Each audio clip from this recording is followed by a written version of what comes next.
नमस्कार, आप देख रहे हैं डॉक्टर साहिब, आपके साथ मैं हूँ मुस्कान दश को। आज के इस एपिसोड में हम बात करेंगे और ये जानेंगे, कई बार ऐसा देखा जाता है जब भी सड़क दुर्घटना की बात आती है तो बहुत लोगों को एक्सीडेंट में सर में चोट लग जाता है, बॉडी में फ्रैक्चर हो जाता है, कई बार ब्लीडिंग होने लगती है। तो वहीं साथ में ये भी देखा जाता है कि कई बार उनके हाथ में चोट हो जाता है तो उनका हाथ जो पूरा सुन्न पड़ जाता है, हाथ काम नहीं करता, हाथ पूरा लूज़ पड़ जाता है। तो जो इसी बारे में तमाम जानकारी लेंगे और ये जानेंगे कि ये क्या है, कैसे इसका इलाज हो सकता है, किन कारणों की वजह से ये हो रहा है और साथ ही इसके लक्षण क्या है जिससे आप ये समझ सकते हैं। इसी बारे में तमाम जानकारी देने के लिए आज हमारे साथ मौजूद है डॉक्टर वीना सिंह। आपको बता दें कि ये head of Burns and plastic surgery हैं और साथ ही एम्स पटना में कार्यरत है। मैम नमस्कार, बहुत-बहुत स्वागत है आपका। धन्यवाद। मैं आपसे जानना चाहेंगे, हम देखते हैं जब भी बात हम रोड एक्सीडेंट के बारे में बात करें, कोई दुर्घटना ऐसी हो जाती है, तो शरीर में तो चोट लगता ही है, ब्लीडिंग, फ्रैक्चर ये सब तो होता है। कई बार हाथ सुन्न भी पड़ जाता है, हुँ। हाथ काम करना बंद हो जाता है, हाथ उठाने में उठ नहीं पाता है। मैं जानना चाहूँगी ये सब क्या है और साथ ही में ऐसी स्थिति में क्या करना चाहिए, इस बारे में थोड़ा बताएँ? ये आपने एक बहुत ही सामाजिक विषय छेड़ा है जिसके बारे में लोगों को बहुत कम जानकारी है।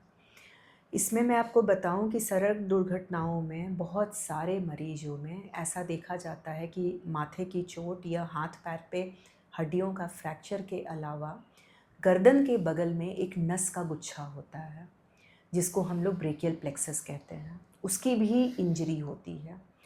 ये नस क्या करता है, जो हमारे हाथ में पूरा छूने का हमें सेंसेशन पता चलता है या जिससे हमारा कंधा उठता है, कूहनी मुड़ता है, कलाई मुड़ती है और उँगलियों में जो हरकतें होती हैं जिससे हमें हाथ में बल मिलता है, वो इन नसों के द्वारा चालित रहती है। तो जब एक्सीडेंट में कोई मरीज़ अगर उसी तरफ के कंधे पे गिर जाए, ज़्यादातर ये टू व्हीलर्स में होता है, मोटरसाइकिल राइडर्स और वो भी यंग पॉपुलेशन, क्योंकि यंग पॉपुलेशन जो है थोड़ा रिस्क टेकिंग बिहेवियर होता है, तो उसमें वो लोग ध्यान नहीं देते हैं और इस तरह से गिरने पर कंधे के बगल वाली नसें टूट-फूट जाती हैं।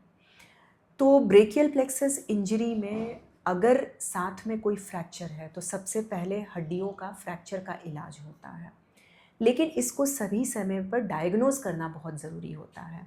ये ज़्यादातर मरीज़ जो हैं वो न्यूरोसर्जन्स या ऑर्थोपेडिशियंस के पास जाते हैं क्योंकि साथ में ये सब चोटें होती हैं।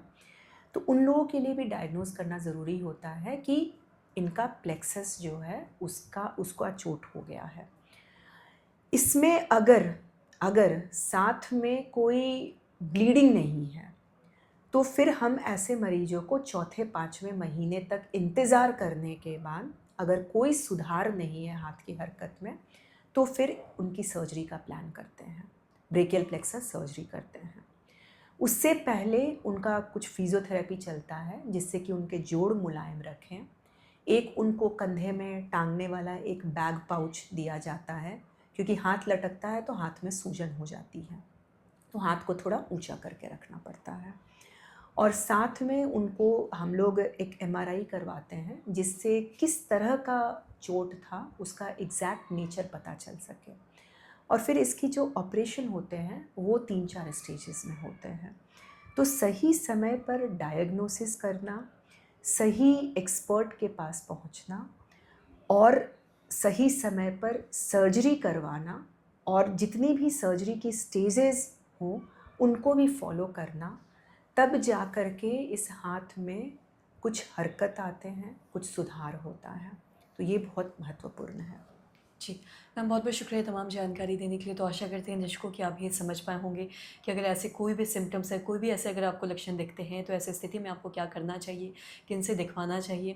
तो आशा करते हैं जो तमाम जानकारी है आपके लिए लाभदायक है। तो आज की इस वीडियो में इतना ही। अगर आपने अब तक चैनल को सब्सक्राइब नहीं किया, तो तुरंत कर लें। साथ ही हमारे फेसबुक पेज को लाइक करें। वीडियो देखने के लिए आपका धन्यवाद।